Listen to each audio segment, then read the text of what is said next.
Hello, ladies and gentlemen. It's the 14th of November. It is currently a Sunday. It's 2010. It's the Day 9 Daily where we learn to be a better gamer. I'm excited because today's daily is so revealing of how thinking in terms of counters ruins lives. Seriously, you will never actually be good at this game if you ever use that word near me ever. Seriously. If I have the word counter said within earshot of me, I just throw a fist out and the nearest head just takes it. And everybody understands because it's such a negative thing to be doing. Now, I did want to say the following. Here's some interesting updates coming up. So, once upon a time, Day 9 had about 6 weeks in a row where he wasn't home a single weekend. That's right, I was at MLG in Dallas and DC. I was at New York Comic Con with IEM. I was in Phoenix, EG Masters Cup. I was at Anaheim at BlizzCon, which counts because I stayed in a fancy schmancy hotel where everything was super clean and white, the exact antithesis of my room. But still, I was out of town a lot, especially on Sundays and Thursdays. I was traveling a lot. And this is where I was starting like Fun Day Monday, and Newbie Tuesday, and Friend Day Wednesday. I was like, let's theme the whole week. And interestingly enough, what this meant is that, with me being out of town Sunday and Thursday, almost no regular analysis happened. So this last week, I did only regular, hardcore, good old-fashioned analysis where we take a good player, actually two good players, we watch them play it out, and then we analyze it. Cool, so that way we can, of course, be a better gamer. But the problem is I really like these sort of themes. So this is kind of what I'm steering towards. This is kind of what's going to be set up. So there's going to be the Fun Day Monday, and that's just going to be on Monday, because that's the hardest show of the week, because I have to watch a lot of replays. And by the way, admins, if you're watching, if you could help begin sorting through those tonight, that would be great. If you could be so kind, admins, as to do that work for me, I would be deeply appreciative. Maybe just turn off the daily, and yeah, there's a lot of replays to sort through. And then Newbie Tuesday, I think, is really, really fun. But I think I'm going to begin also doing just another analysis after those Newbie Tuesdays. Or before. I haven't decided yet. But I think it's going to be a double header. And then on Wednesdays, either do a Friend Day Wednesday or regular analysis. But then also do some live match shoutcasting. Invite some good players to play. Shoutcast, do a little analysis at the same time. Have a Wednesday night fight sort of thing. And of course, Thursday is the real regular analysis again. Same with Sunday. Sundays are boring. But, you know, gonna kind of do some doubling up action on Tuesdays and Wednesdays. Now, I want you to know, is anyone in chat, does anyone like that idea? Just, of course, want to make sure that actually is good by the viewers, because this is, of course, the first little stress test. Yeah, everyone's still laughing at the admins. Everyone's still like, ha ha ha ha, you're going to make them do work. But really, to be honest, like, those admins, you know, those friendly folks who ban you, those guys are the man. I joined the Ventrilo channel and hang with them. They're super awesome. And, of course, they bring down the ban hammer of justice and divinity throughout these casts. So, in case you're wondering why you couldn't use caps lock during chat, it's because the bot will tell you that caps lock is for cruise control and calmly kick you out of the channel. Oh, pow! So I think I've gotten all the bookkeeping out of the way. I'll discuss Fun Day Monday at the end of everything, because I want to jump right into this game because it's cool. Because I've definitely hyped it up a bit. I've made it seem super interesting, and it is. Let's go into the game. Oh my goodness, we have everyone's favorite Root QXC. Now, the fact that he is a fine fellow in real life and that I know him and he's a buddy of mine is incidental. In the top right, we have Poison, who, of course, is not, I don't think is as known as QXC. And there's what happens when you inadvertently use the caps lock button. You just end up screaming, "RUC player, what mistake?" And, of course, if you just, I love Poison. I play an Ocean. Nice, wonderful. So QXC is spawning in the bottom left. Now, I'm sure a lot of you immediately look at the mini-map and go, wait a minute, that's not an official Blizzard map. This is one of the Icy Cup maps, God's Garden. A very popular map in Brood War in the pro scene. So let's just go ahead and describe the basic setup. It's quite simple of a map. You have your main, and then here is your ramp. You see right there, it is. And right outside your front is a natural expansion with not so many minerals, interestingly enough. And kind of a lot of space out here. It's a little bit harder to defend, right? But not that many minerals. That's one interesting aspect. I do have to resume the game for a moment, so that way we can have I play an Ocean get off the damn screen, because if that's on there still, it's going to be really hard to analyze the map with the little I play an ocean polluting everything. So either way, interestingly enough, we also have another ramp and we have a backdoor expansion. Notice that there are no entrances, no ramps at all. Also kind of low on minerals. We have 6 at the back, we have 6 at the front. So in other words, you get 3 bases kind of easily. Any of you played on a map that's called Blistering Sands? Have you tried to take a 3rd base on Blistering Sands? Oh, you're not allowed to take a 3rd base on Blistering Sands because Blizzard made it. Blizzard doesn't want you to take a 3rd on any maps. You ever play Delta Quadrant? Yeah, I bet you want to take your 3rd backdoor. There's a giant pile of debris there that you have to shoot at forever. And then it finally knocks down. Oh, look, gold's outside your front. Can't take them. Rocks on those too. Blizzard, I want to expand. Could you let me expand? Unfortunately, Icy Cup made a map where you're just allowed to expand. You have a well-protected, safe, easy, nice, calm, straightforward to take backdoor. You have a little bit of a harder to take front door natural expansion, but they're still pretty damn easy. That's great. So take advantage of that. Yeah, we get all the money we want to do all sorts of good jazz. Yes. Ignore the center of the map for a moment because there's one last little bit of formation action, which is this high ground ledge. So sure, your backdoor is ultra safe to take from the front, but of course Thor drops. Tank drops on the high ground. It can be obnoxious. Even a stalker can give you a little bit of trouble at these mineral patches. And this is very specific to just have a few minerals vulnerable. This bottom one is pretty easy to take. You can see that this is true on the other positions as well, where there's just a few minerals that are a little bit vulnerable. And the gas is protected. So, you know, pretty nice, straightforward map. The reason I said ignore the center is because if we look, hey, it's just big, wide, spread out open space. Sure, there's a little bit of constriction in the middle, and there's this very cool action figure that's just hanging out. But for the most part, pretty straightforward. And all of the mineral patches on the map are just part of that basic setup of you have a front door natural and a backdoor natural. And there's 4 starting locations in the 4 corners. Easy peasy Febreze. Great. Now, I'm going to tell you right now, QXC is going to do some interesting stuff with Reapers. What the for Reapers? That's right, that unit that people were like, well, why don't they just remove it from the game? It doesn't have any use. Because I can't 7-racks people in 2v2s and be an asshole, so I may as well not even be allowed to make it, right? That's kind of what people do. And the only other uses that we commonly see the Reapers are for would be something like, I will be Terran, make 1 Reaper, and then expand with my command center, and then only make Marines for the rest of the game, right? That's kind of a common opening. But we're going to see some pretty clever use from QXC with the Reaper, as in several Reapers, lots of Reapers. Now, you heard me say right at the outset of this cast, I hate the word counter. Few things make me want to gouge my eyes out as much as hearing people use the word counter. All right, good. Sound's on. You heard me stop talking. I just had to be sure. That's right. The audience doesn't get a +1 against me. That's right. Thank you. You heard me talk about how I hate the idea of counters, and that's because people will say, well, what is the use of the Reaper? If he just has stalkers, it's terrible, right? You can't really do any damage. Now, that is actually true. That is actually a true statement. Stalkers are great against Reapers. Even Zealots and Sentries aren't so bad, especially with force fields, especially with the Sentry range being longer than that of the Reaper, which has a range of 4 1/2. But there is this kind of technique that not a lot of people seem to acknowledge in a general sense. They'll acknowledge the specifics of it. And I'm going to pause here, as we've just seen that typical opening by Poison, the Protoss, typical opening by QXC, the Terran. Now, this common idea is what I call a pin, pinning someone into their base. Now, people will see this all the time in practice, and they'll be able to identify, that unit is helping to keep that guy in his base, but they won't accept the general principle of it. So a pin, and I'll begin with the specific, is the following. We make a bunch of units that makes him too scared to leave his base, because if he leaves his base, we just go kill him. Right? Like, so big Stalker Zealot army moves out. Mutalisk, move in the back, kill off all the probe lines. Big Marine Tank Thor army moves out the back. Hey, Mutalisk, move back in the front. It really pins you back in your base and makes you want to be on the defensive, right?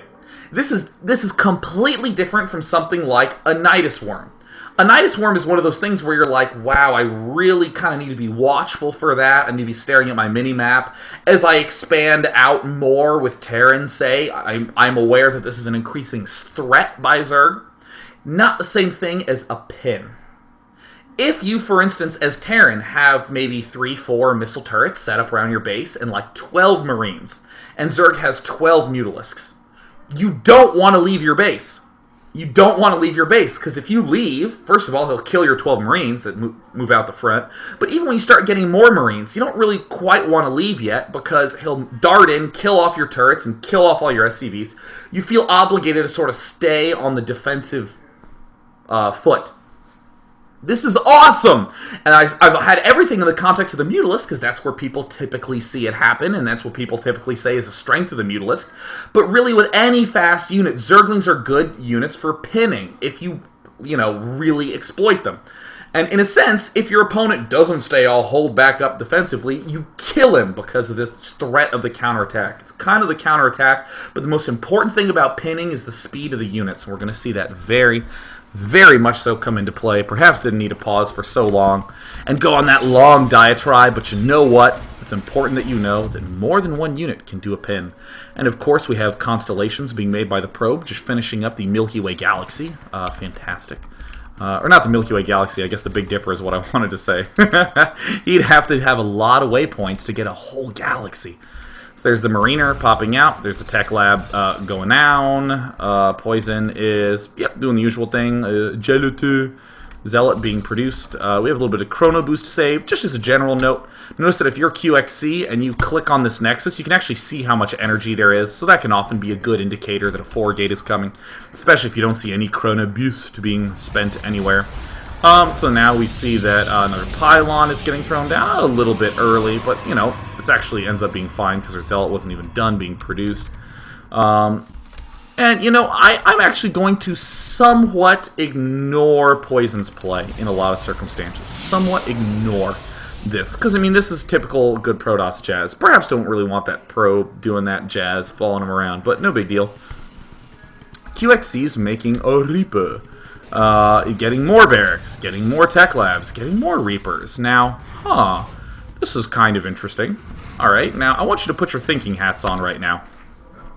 You heard me talk about the use of Reapers, okay? We're literally going to walk through this build as though you were trying to plan it at home. Oh, and I love that 3D effect. Boom. One of these days, I'm going to have the Day 9 Daily in 3D, so you put on these glasses, and when I'm like you, all the viewers are like, oh! You fall back out of your chair, like, whoa! I didn't realize Day 9's nose was so huge. Thank you, 3 Dimensions. These sorts of things. I think that would be fantastic. I stick my tongue out at you, and it will literally travel feet into the future. Oh, that'll be neat. Anyways, let's walk through this whole build. Let's construct it in our heads, and then watch QXC pull it off. So I want to do fancy stuff with Reapers. Let's just say that's the unit I want to focus on. That's just the unit I want to do. That's fine to begin with that naive of a thought process. Hey, Phoenixes, I want to make more Phoenixes. Let me just try them out. It's what Noni did, and now he's famous for it. Reapers, we want to try some Reapers. Immediately we see QXC building a lot of barracks, right? Now, we need to begin tying the unit we want to make to economy. What were all Terrans doing against Zergs when Reapers could get that Nitro Pack fast? That's right, they were going 5 barracks, mass Reaper, but because Reapers were low on minerals, they're a cheap unit, they could afford to expand eventually. Now, even though we don't get our Nitro Packs, that's still a true statement. We still have excess minerals, so you can easily get a lot of barracks up early, easily get a command center up early. Even before the nerf patch, we would see QXC open with 4 racks Reaper on a map like Delta Quadrant because it was a cheap way to get 4 barracks up.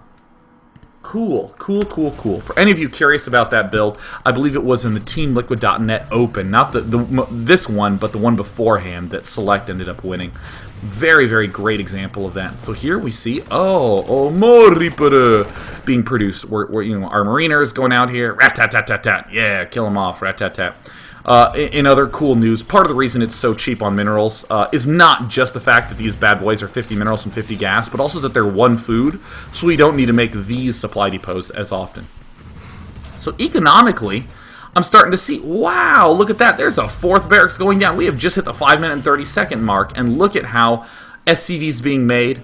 We're not getting supply blocked. It finishes just in time. Reapers are being made in just constant flow. No problem at all. Now, this is a little bit unusual, the fact that there really is Nothing ideal to defend this Stalker. But as we can see, the non-Stalker units, which would be Zealots or Sentries in this case, get ripped apart. And if you have enough Reapers, you can deal with this adequately well. Okay, cool. Okay, now I want to begin separating elements in our head, just so we can keep them in nice little buckets in our mind. We just started with the idea of, hey, let's make some Reapers against Protoss. Let's see if making a lot of Reapers works, right? Cool. Then, economy-wise, we thought of a good balance. Make Reapers and lots of barracks. He could have made a couple of Reapers and then a command center. He could have made a couple of Reapers, but... yeah, I guess those are the two big ones that I'd want to mention right now.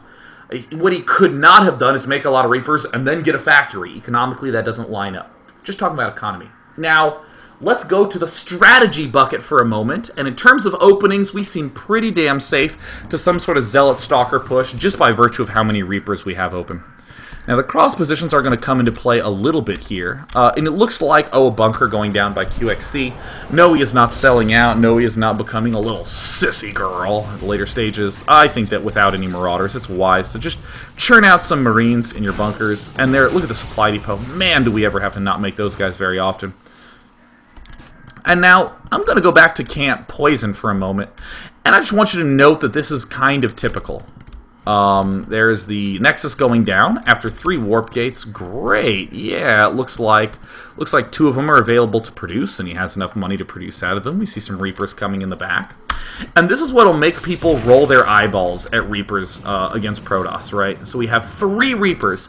How many of you make 3 Reapers? When you're trying to do a Reaper-heavy build, and then they fail, and you go, shouldn't have made Reapers, right? That's completely fine logic. Have you ever done that? Where you're like, I'm going to try a dash of Phoenixes. I'm going to try a dash of Hallucinate, see how that works. And you dip your toe in it, and it burns, so you just pull your foot right back out, and you go, oh, all right, cool. I'm not going to go Reapers anymore. It didn't work. I'm not going to go Phoenixes anymore. It didn't work. But what I want you to consider is the idea that maybe you just didn't make enough of them, right? So this is what happens. Check it out. Check it out. Have you ever had this experience? Oh, I'm going to try to make Reaper. Oh, no. Oh, got shut down. Poison, having some good positioning. Even after losing those units, sending the probe by the action figure. Looks like Poison, I think, doing a very, very smart decision. Keeping all his units kind of together in his base. Would probably want him to throw down a few more. But look at this. QXC. Now moving in to do a little damage at the front. Man, those units certainly are fast. They were able to bounce from this back door all the way up to the front relatively quickly. Nice. Now, Poison can bounce between those locations faster, but the fact that the Reapers can bounce around at all is the cool one. Now, strategically, that's what I just did, was address the strategy. We can bounce back and forth between these locations. But hey, we were trying to construct a build order. Don't forget about your economy in the build. Right? Or in the strategy portion of it. People will love to think something like, I want to try to go Phoenixes some. And then they make the Stargate and kind of forget the fact that Phoenixes cost a lot of gas. So what do? They make a lot of sentries, kind of the way you would in your usual PvT, and then they won't have enough money to get those Phoenixes, and it will kind of eat into everything, and then they'll still have 3 gateways and 1 Stargate on 1 base, and they won't have enough money to expand. I mean, when you expand, it's pretty damn important to any game. So you kind of want to make sure that fits in. If I'm only making Reapers, and I have a lot of money, notice how simple the economy portion is. I have a lot of money, I build more barracks. I have a lot of money, I build another command center. Easy, easy, easy, easy, easy. Good, good, good. Gosu, gosu, gosu, gosu, gosu. And I'm actually going to leave the production up so we can keep that Reaper tab open. Now this is starting to get interesting to me, because pretty much Protoss only has units that are great against Reapers, right? Like, just Stalkers. But we're seeing QXC just dart around with a lot of Reapers. Now, these would easily crush this amount of Reapers, but look how many more are in the queue in production. We still have Reapers being made. We even have some more. We even have Factory going down. Now, there are 2 bunkers going down here, but we're just going to ignore those. We do have the Reapers continuing to... Oh, look, there's a scan going down. Oh, that's sort of interesting, the idea of saving scans. So strategically, we can poke in here. But notice that a lot of these units had to pull back, and not a lot of these units are able to stay here committed to the front. Now, it does look like Poison is going to be able to pick this off. Look, there he is shooting at this bunker. And immediately, this was one of the most interesting parts of this game to me. One-shotted both of those sentries, and here he is, just straight on charging against these stalkers with his Reapers. Wasn't that, like, that moment was really what motivated me to kind of go, wow, this is actually a very, very well thought out strategy. Or I should say a very sound strategy. And this is the value of pinning somebody. The Reapers are strong not because of any of their fancy statistics or what they do bonus damage versus and all that garbage, right? It's not going to be in a counter list anywhere. No one will ever say, oh yeah, Reapers, they counter Stalkers so hard, they're so good against them. No. What's so great about this is that you have so many fast units that the instant you catch a couple of dudes just sort of away, just sort of outlying, you can immediately pick them off. That's why Mutalisks are such a strong units. To be entirely honest, Mutalisks, if they directly charge in and attack most armies, they're going to just get eaten alive, right? Have you ever seen like 20 Marines just stimming and shooting at Mutas? They just evaporate. It's not even close. But it's really strong if a couple Marines are left out over there. Oh, his Marines are over there, and there's a tech lab available. I'll kill that off. Oh, look, there's, Marines that just popped out and are heading to the rally point. I will murder those guys, right? That works out great, and as we can see, this is a little bit interesting. Now, money-wise, Poison isn't doing anything necessarily bad at all, right? He's just trying his best. And then look at this, more tactic tree going on. Tried to pick that off with his probes. His probes ended up with a tragic death. But here we have some more Reapers kind of running up here. There were a few Reapers that got picked off there. And now, interestingly enough, this factory is done, and QXC is still going for the Nitro Pack. Or he's going for the Nitro Pack, which is the speed upgrade for Reapers, and he is still making Reapers. Now, for the record, what I like about this strategy is that up to this point, we have been under no pressure. We've gotten a very safe expansion. We've gotten 4 barracks up with Tech Lab. That's pretty successful opening to be able to arrive at that stage of the game and kind of go, I'm pretty safe. And again, to just keep hammering this point into your head because I am the thought hammer, right? Like, to keep hammering this point in, he is defended because he has pinned his opponent back. We have not seen this yet happen. But the instant that main is vulnerable, or the instant, for instance, that if Poison moves all those troops towards QXC just bounces right in the back with Reapers, kills all the probes. What are the probes really going to do? Just slaughters those probes. Even if he warps in 2-3 Stalkers, there's 12 Reapers. The Reapers are just going to blast through that, no problem whatsoever, and go on to killing probes. He's pinned. Very, very safe opening. Very, very, very safe. I question this Nitro Pack a little bit. I won't exactly go into too much detail why, but notice that nice little hit and run picking off that pylon. 5 Reapers left, and still Reapers in production. Now, I think this is a pretty interesting choice by Poison. Getting Blink, a very easy way to deal with Banshees is you just get a lot of Blink Stalkers. When they try to run away, you blink under them, and then those bros get blunk. Very, very, very straightforward sort of decision-making. Kind of cool, the idea of using them with Reapers. For the record, I'm seeing a Ghost Academy go down right now. I'm going to completely ignore it. This I want to come back to in just a moment, but I really want to completely ignore that Ghost Academy for quite some time. So hey, there's a little bit more of the step shooting. There's the Zealot trying to advance forward. We see an even bigger armada of these bad boys getting gathered. Now, this was part of the reason why I'm curious about this Nitro Pack. Now, money-wise, we can afford a factory, and we can afford that Nitro Pack, so economically, it functions. Are you starting to see the difference between strategery, like, is this the right or wrong decision, and then is this even a possible decision? I'm trying to break those two apart in this game. So economically, couldn't go 3 racks Reaper and then immediately get a factory. Just don't quite have the gas to do that. Can easily go 3 racks and then a 4th racks and then a command center because that's all minerals being sunk. And then as we stockpile a little more gas, then we can get a factory. And we still have a little more gas, so then we can get the Nitro Pack. Economically, you can pull that off, no problem. Economically, it works. Strategically, now that I know that I can even get away with doing it, is it a right or wrong decision? Very, very important that you distinguish those two. Because a lot of times people will do strategically the wrong, or excuse me, economically something that works, but strategically it won't. So we'll kind of go, oh, we'll throw that out. The worst thing ever is when you do something strategically correct, but economically you execute it poorly, or you're doing it in not a good order. And then you end up throwing out this sound strategy, never thinking of it ever again, and that's painful, right? You want to make sure about that economicness to it, that it lines up economically. So now we have some more Reapers here. Speed is done.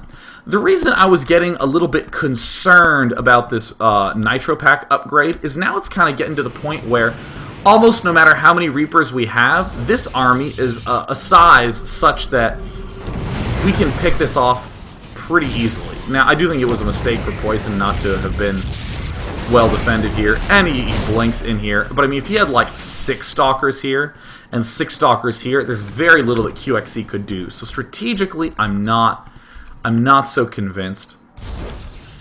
Now, interestingly enough, QXE is still making Reapers. Now, alright, we're at the 11-minute and 18-second mark. I kind of think that up to the 10-minute mark, I liked QXE's strategy aspect. I like that he was pulling this off. I don't know how planned this was. I don't know how much he's practiced this. But to be entirely honest, the fact that Reapers are cheap on money, QXE is just sort of using to great benefit, right? He's expanding again. He got another barracks. He's making barracks 6 and 7 now. And this is something that is very, very smart to do. Whenever you're playing around with something, just sort of let your economy do its thing and sort of see where there's pockets of money to spend. If you were doing this build, there would be nothing wrong with saying, I'm going to open up Reaper. And then you'd think to yourself, I guess I'll have some money left over, so I can probably get some barracks and some command centers. You sort of play that by ear. And then suddenly you go, wow, I have enough money for another command center. Sure, maybe I'll expand twice. It is God's Garden, right? Or Garden of God, Garden of War. Garden of War, that's right, Garden of War. Garden of God, God's Garden. There's a Warcraft 2 map called Garden of War. I'm actually really embarrassed because I've played a ton of games on this in Brood War. But you know what? It has something to do with a garden, and that's the name of this map. I'll leave it at that. But go check it out at iccup.com either way. Or just look it up in the map set. Now, I do think QXC's kind of going overboard with his idea of, like, masses of Reapers and ghosts, and I can expand. Woo! And this, I think, was perhaps the biggest blunder of the whole game for QXC. He's been making Reapers, harass. And then he loses all his Reapers. Suddenly, there's no pin. There's none. Poison is safe to move out. Now, Poison has been pretty battered. I mean, look at his probe count. I just did a full box, and what is that, less than 24? Oh, that's terrible. But notice, suddenly, he's unpinned. Can move about this map with total freedom. QXC's now kind of having to go, uh-oh, I guess I better, uh-oh. And, I mean, this is one of these parts of the game where economically, he can afford to make Reapers and bunkers. Economically, that works. But strategically, come on, dude, there's a million Stalkers coming at your base. You could make some Marauders. You really could. And again, I don't think that this is a bad idea that QXC did this in a game.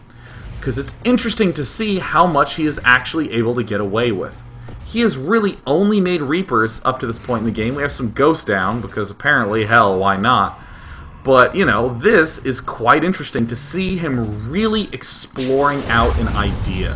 So if you were trying Reapers at home, this would be, I think, an entirely reasonable spot to be in the game, where you're still making Reapers. You thought about maybe I should get some Ghosts. You're still realizing you have a ton of money, so you're making extra engineering base. You're making an expansion down here. You're making an expansion up here. And here comes the final push. You're trying to do les micro. I'm going to speed things up a little bit because this part is, as you'd imagine, not as interesting. QXC's kind of locked in, so it looks like he's just going to go, alright, well, I'll head out my back. Oh, man, Reapers are so dumb. Come on, guys. Come on, guys. You guys. Again, I think this is a little bit of a map exploit. I don't think that this is the main point of Reapers, that you can do this sort of thing at this point in the game. It's an interesting idea to consider, but I think it's pretty uncommon to have Protoss just easily just camping outside your base. Generally, they're doing a little bit more action with Colossus. But still, what's nice about this part of the game is that, remember how I said at the start, I said this so many times, if Poison leaves his base at all, he loses a ton of stuff. Look at this. Running up, yeah. Cannons aren't going to do much at all. Look at those probes evaporate. Look at this Nexus. Look how quickly it falls. Look at the health. You just plummet. Now, correctly, Poison is kind of just going, oh, damn, and now moving down here. We're actually going to look up here and then rewind. This is devastating, right? This is horrible to deal with. Looks like QXC kind of forgetting in the midst of the micro, so we're going to go ahead and back up and go to the front door for a moment to look at this little counter. Now, we do know there are some ghosts out by QXC. This is Poison just kind of going, ah, shucks. There's the Guardian Shield. Be careful not to blink away from your Guardian Shield. There are the nice EMPs. Now, I think that QXC might be able to defend this. But it's definitely going to be a little awkward. Again, it's okay to make Marauders, but still, hey, lost this expansion. And we're going to speed things up, we're going to speed it up. And, you know what? I think this game actually ends in a moment. Let me minimize. I think it was 17 minutes long. Yeah. No, let's close the properties menu and then hit P to resume time. And it looks like Poison now trying to move in there. Now, I want you to just stop for a moment and ignore what I'm about to tell you. QXC wins this game. Okay, stop ignoring me, alright? Stop ignoring me. Listen to me, damn it. Pay attention to me. So, what was I going to say? Oh, yeah. So, let's suppose for a moment that QXC lost to that counterattack right then and there. Alright, let's say he lost to it. And in particular, let's have the following fantasy together. Yeah, let's say that you tried this strategy and lost with it. Right? Let's suppose it wasn't just QXC losing, this was you losing. Trying this crazy strategy with Reaper, or whatever other crazy strategy you were thinking of doing. Now it's time to examine this game and try to just pull all the educational nuggets out of it, all those experiential nuggets. This is useful to note. It was so easy to get an expansion and 4 barracks up. So easy. Hey, Protosses. Or excuse me, hey, Terrans. Have you ever been losing to some obnoxious Void Ray garbage, or, you know, to just 4-gate pressure or to 3-gate pressure, and you're having to expand and lift, and then, oh, a Colossus rush ruins your day. Oh, but some of those immortal. Oh, yeah, and DTs, need to worry about that.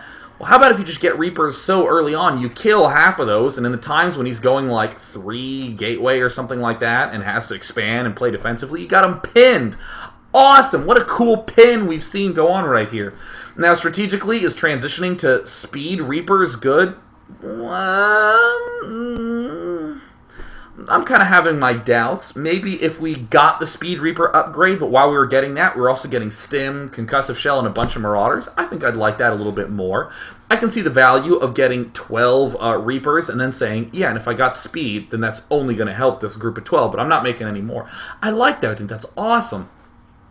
But still, I think that making Reapers all game long is kind of overdoing it. Maybe there would be some other cool things that we could do. So now we have what we learned from this game. And this is the fun part. This is the fun part about strategy, right? Really, really fun. We can begin plugging in this strategy to other strategies. For instance, did any of you see Drewby against Huck on Steps of War in the EG's Masters Cup? Mass barracks only from Drewby. Oh, that was kick-ass, right? That was awesome. Well, the big problem with that mass barracks play is it seemed like Huck could kind of play defensively, take his expansions, and be fine against just masses of stuff coming at the front. But these Reapers seems to have delayed the opponent and allowed us time to get 3 bases pretty quickly. Our main, our back door, and a 3rd base at our front door. And we had money left over to make all those barracks. I think it would be cool to open up Reaper, and right as we're getting that Nitro pack, and right as we're making a command center to take a 3rd base, not our 2nd base, but our 3rd, we suddenly throw down like 3 more barracks. So we're going 7 barracks, we begin making a lot of Marines and Marauders, and then we can get then we already have our factory, so we can get like more upgrades, we can even begin teching up to medevacs. Like, this is a cool realm of possibility to take that opening and to plug it on in. Hey, that's awesome. Other things that are cool things to explore. We looked at kind of a mineral focus. And if we wanted to do some more gas strategies, we might even go like 1 racks, then expand. And with our expansion, try to be focusing on getting those 2 gases really fast. And then maybe try to do something like go really fast 3 racks Reaper into 2 Port Banshee. Because, hey, if he's making a lot of Stalkers to defend, he might not be making a lot of Observers, like these sorts of things. And that would be more of a question of economic feasibility. I talked a lot about economics. You want to go back through the game. You want to drill through what is actually economically possible, and we saw that the money option was good. So I hope that was kind of a cool little game for you. I don't think that necessarily Poison, I think Poison could have done a little bit more to be able to defend that as we sort of advance. By the way, make sure that you start asking questions in the chat, because I'd like to answer that. I mean, like, this sort of stuff, this is obviously last-ditch effort sort of stuff, but still, I think I see a lot of potential there. A lot of potential, so it's quite cool.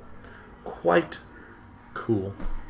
So, while the questions are rolling on in the main chat, wanted to give the following announcement for Fun Day Monday, which is tomorrow, which is you playing a game, a 1v1 game, where you expand exactly every 4 minutes. Every 4 minutes. So that means at the 4-minute mark, at the 8-minute mark, at the 12-minute mark, that is when you plant an expo. You cannot expand in between there, and you must expand exactly at those times. And in case that's just way too hard, you're allowed to do it every 5 minutes. 5 minutes, 10 minutes, 15 minutes, 20 minutes. Just kind of want to see how that ends up looking and feeling. Hoping for a lot of creative play. Less an emphasis on the funny games, but definitely an emphasis on the fun. The idea that, you're kind of like, shit, he is at my front door, I'm about to lose, better expand again. I'm kind of hoping there's one game where someone keeps getting pushed at his front, and he's just desperately expanding around the entire map. So Festive Kala says, Dear Day 9, what would you have done as Protoss in this game? How would you deal with this intensity of Reaper harass? Now, I'm going to break this answer into two different subtleties. One is, have I seen this strategy before? And the second one is this a common strategy that everyone does that I'm really well versed with and all that good jazz? Let's actually answer the second one first, assuming it's really well versed and I know everything about it. The important thing is that whatever response I have doesn't have too many assumptions in it. Because let's say tons of people start doing this mass Reaper business against Protoss, and then I see 3 Reapers and just go, oh, I'm going to be up against 5 racks Reaper in TVP. I hate that build. But then he never makes any more Reapers, and in fact, he begins only making Marauders, and I'm trying to make only Stalkers, and he ends up pushing my front. I want to have some nice lean strategy that can deal with it, but also deal with other stuff. But to answer the first question about how I would deal with it at the moment, and also to answer this question, how do I think a good response would end up developing? The big thing is just to play calm, play focused, watch the mini-map a lot, and do a lot of spread outing. There's a lot of aggressive strategies that sort of rely on pinning, and the way that the defender responds is by defending, and then timing push. Just a big thrust of force. The best example is TVZ. The Terran's pinned. There's mutas. Oh my gosh, there's mutas, and there's speed zerglings out in the middle of the map. I'm pinned until I have a huge army. Boosh, right? Deflam! Moving out with the big Terran force. Oh, doom. As I scratch my beard. I could have shaved beforehand, but I wanted to be on time. Yeah. So I think that just having a lot of calm focus, getting to control groups. I generally have control group 1 as the one that's closer to my front, control group 2 that's closer back to my main. That's my mental model that I've worked with for years, and that's very important. Don't want to have one control group, because then I see Reapers at my back, and I go, one, go! And then Reapers come in my front, and I want to blow my brains out. One thing I also don't do, just have one control group at my front and 4 random-ass Stalkers hanging out at the back. Because what you don't want is to have Reapers hit your back and you go, where did those Stalkers at my back go? And then you go around and you get 2 of them and there's 2 somewhere else. You want to be able to go, Reapers at my front, 1-1, see ya. Reapers at my back, 2-2, see ya. Like that's the process that we like. And other than that, I probably would not change that much about my build. Again, there's so much garbage about counters out there. If he's going Reapers, keep making those same core gateway units, just keep them controlled a little better, keep them controlled a little more calmly.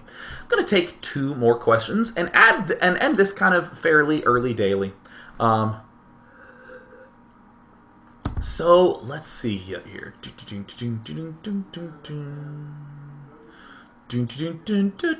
Blue Blur. Actually, I'll take this one and 2 more, because this is actually relevant. A lot of times people will see a game like this and say, hey, Dana, I'm struggling in Zerg vs. Zerg. What's a good opening? I'm like, it was a Terran vs. Protoss about Reapers. You should build Reapers in Zerg vs. Zerg. Relevancy thrust. Right? But Blue Blur says the following. Hello, Thoughthammer. Hello, Blue Blur. Why are there so few minerals at every expansion for these Icy Cut maps? Depends on the Icy Cut map. First of all, that's not a generalization. It's not true on every Icy Cut map. But what's kind of cool about Icy Cut maps is that they're experimenting with map design, and map design is what fueled the Brood War scene for years and years and years. Things like destructible rocks in StarCraft 2, the game came with them. People are just take them for granted. But in Brood War, there was no such thing as destructible terrain at all. But map makers created destructible terrain. Oh, that's so awesome, because it means that the map is not a fixed structure. It's dynamic. You can adjust the map and as a result adjust the flow of units as it progresses. And that's really cool. So then people started to say, well, what if we experiment with mineral distributions? And then people made maps where instead of all the mineral patches having 1,500, it would be like 100, 300, 500, 700, 1100, 1300, 1500, 1800, 2200, right? It would be like a scale, so it would slowly weaken as time went on. Just creative stuff like that. So I think that it's kind of exploring that sort of stuff, and we're seeing some sort of cool balance and just sort of pop forth, or just some interesting gameplay on those maps. So I definitely love the map-making community with emphasis on the competitive map-making jazz. Yeah. So, Hindi Hat says, Dear Day 9, I understand that you can pin your opponents in the early game with fast units like Zerglings or Reapers or Mutalisks in order to gain an economic advantage.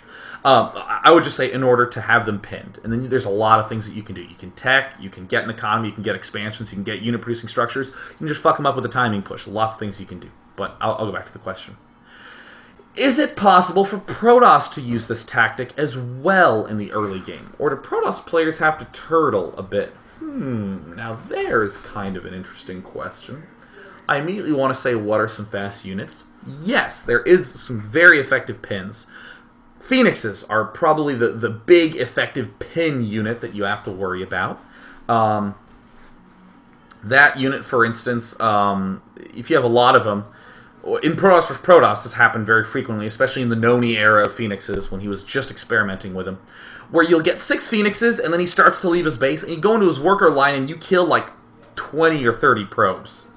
That's kind of bad. He's pinned back with his Stalkers. He doesn't want to leave, and while he's pinned back, you can expand and do all that good business. I wonder about some other clever pins where, like for instance, speed warp prisms, I think are pretty effective. Especially like those immortal drops, like, you know, an immortal drop is great for just landing, picking off depots. Don't go for SCVs if there's a lot of depots in the area, because they'll go like, goosh, goosh, goosh. All right, there's one. Goosh, goosh. Whereas if you look at a supply depot, it's also like 5 hits to kill a depot. Goosh, goosh, knock it down. Okay, I think it's like 8, right? But still, it's not that many comparatively. So you can just do some real havoc with that, right? Yeah, we like havoc. Or warp prisms with Dark Templar. I haven't really seen that a lot. Seems kind of hard on the gas to pull that one off. But still, these are just sort of some thoughts that I just want to dish out.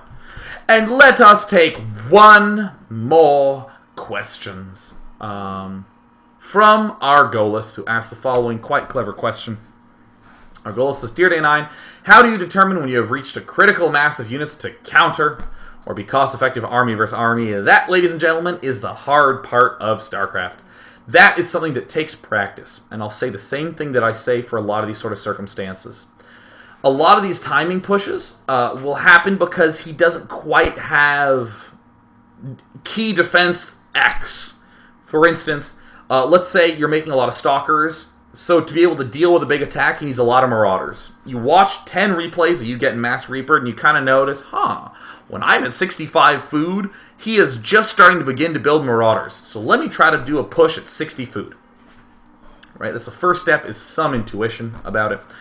But all the subsequent steps, is the most important thing is iteration, repetition, doing it over and over and over again, adjusting that number. Well, maybe I'll wait till 70 food to push out. Oh, that was too late. Let me move out at 50 food. That was too early. Let me move out at 55 food. Still too early. Move out at 60 food. Still too early. Let me move out at 65 food. That feels just right. Or maybe you'll say something like, it seems like no matter when I move out between 40 and 80 food, I die with all these stalkers. Maybe I should be going for Dark Templar while I'm getting harassed like this, right? There's this sort of just general sort of adjustment with it, and that's actually a good thing. That's very, very good for the game to sort of adjust those timings well, because again, that's the real key of strategy. So that's going to wrap up the Day 9 Daily for today, and YouTube uploads have started, so those will begin rolling on up every day. Just got all my encoding issues sorted out, got all my time issues sorted out, and I'm going to be delivering things to you. And I wanted to say the following, it's so important. I'm going to DreamHack next week, so check me out at DreamHack. Going to be doing their whole full tournament coverage. A lot of really good names in there. Pretty big prize pool as well. And I'm even going to be doing a daily from Sweden. So big thanks to the DreamHack guys. You're even going to see an overlay up here in the future, so that way I can continue plugging them. Yeah. Thanks, DreamHack. Thanks, everybody. And for the record, you all look very pretty today.